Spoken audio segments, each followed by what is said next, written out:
임진왜란이라는 거대한 불꽃이 조선을 집어삼킬 때 한 인물의 이름은 유독 빛났습니다. 그는 전장을 누비지 않았지만 그 누구보다 치열하게 싸웠습니다. 백성을 지키고 나라를 바로 세우기 위해 날마다 외교와 전략의 칼끝 위를 걸어야 했던 사람. 바로 류성룡입니다. 이 영상에서는 조선이 가장 어두웠던 시기에 빛이 되었던 류성룡의 일대기를 따라가 보려 합니다. 챕터 1 명문가의 아들로 태어나다. 류성룡은 1542년 경상도 이성에서 명문 사대부 가문에서 태어났습니다. 어려서부터 총명함을 인정받았고 오직 학문과 유학의 가르침에 매진하였습니다. 그의 조부와 부친 모두 학자였고 집안 전체가 성리학적 가치관으로 똘똘 뭉쳐 있었기에 류성룡의 성장 환경은 곧 책의 바다였습니다. 그는 16살에 향시에 합격하고 26세에 문과에 급제하면서 조정의 눈에 띄기 시작합니다. 젊은 나이였지만 이미 그의 문장력과 통찰력은 탁월하다고 평가되었습니다. 특히 인간의 본성과 국정을 함께 아우를 수 있는 그의 사고력은 그 시대에도 드물었습니다. 그는 현실 정치에 뛰어들면서도 이상을 잃지 않았고 오직 백성과 국가의 미래를 위한 정치를 꿈꾸었습니다.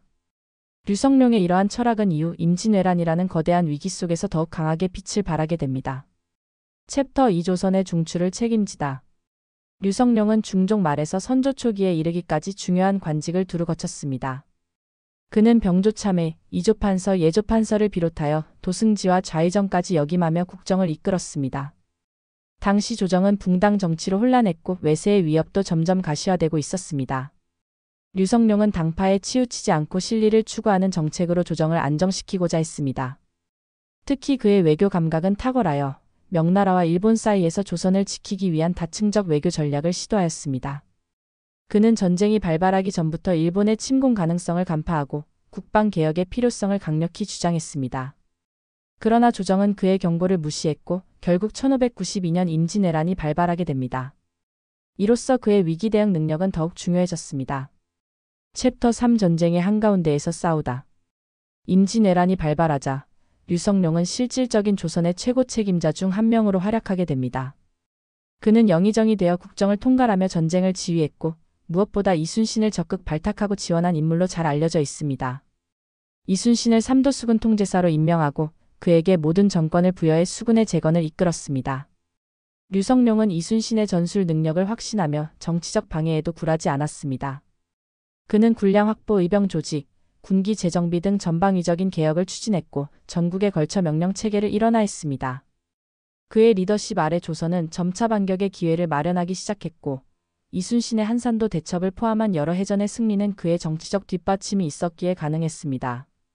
류성룡은 단지 행정가가 아니라 조선의 생존 전략가였습니다. 챕터 4 징비록 호세를 위한 반서. 전쟁이 끝나갈 무렵 류성룡은 정쟁에 휘말려 실각하게 됩니다.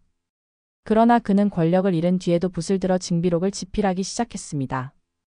징비록은 미리 징하고 후에 비하라는 뜻으로 전쟁을 겪은 지도자로서의 깊은 반성과 책임의 기록이었습니다. 그는 실명과 사건을 구체적으로 기술하면서 전쟁 전후의 국가 운영과 군사 시스템의 문제점을 조목조목 짚었습니다. 징비록은 단지 개인의 회고록이 아닌 조선이라는 나라 전체의 교훈서로 자리매김하게 됩니다. 그는 이 기록을 통해 호세가 같은 실수를 반복하지 않기를 간절히 바랐습니다.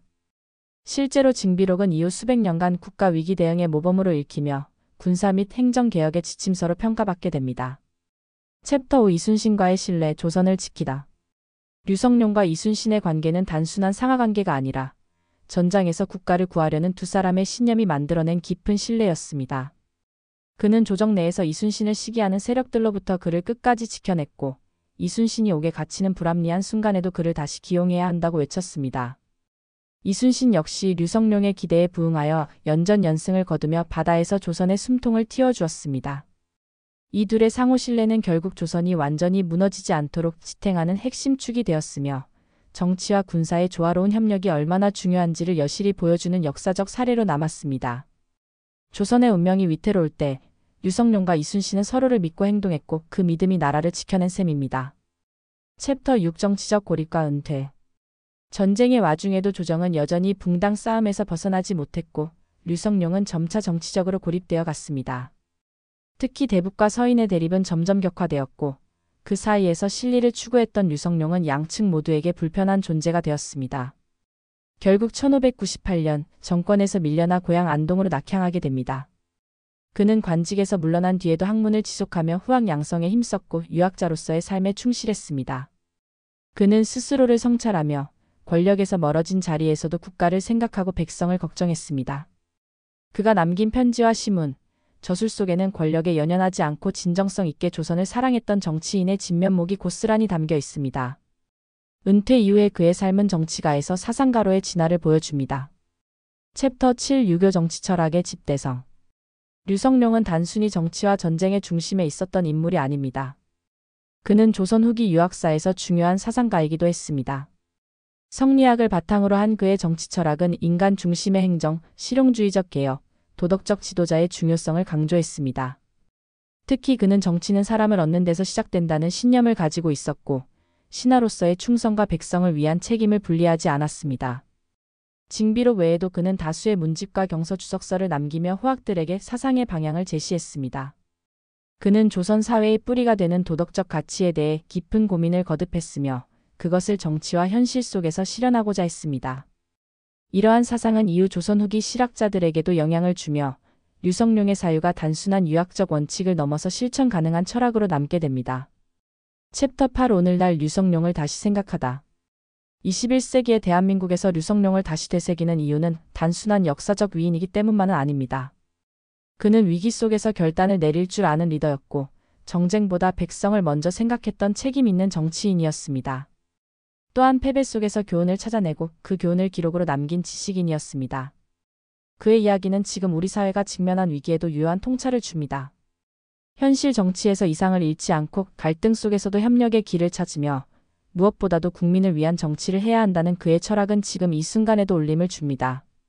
류성룡은 과거의 인물이지만 그의 정신은 현재에도 살아 숨쉬고 있습니다. 그는 단순히 조선을 구한 재상이 아니라 미래를 향한 가르침을 남긴 스승이었습니다. 류성룡의 삶은 위기 앞에서 우리가 어떤 선택을 해야 하는지를 말해줍니다. 백성의 고통을 먼저 살피고 외세의 위협에 냉철하게 대응하며 정치적 계산보다 정의와 책임을 우선했던 그의 철학은 지금도 유효합니다. 임진왜란 속에서 그는 조선을 구한 리더였고 전후에는 후세를 위한 기록자였습니다. 류성룡, 그는 시간이 흘러도 잊히지 않을 지혜의 상징입니다. 또 다른 이야기가 궁금하다면 구독과 좋아요 부탁드립니다.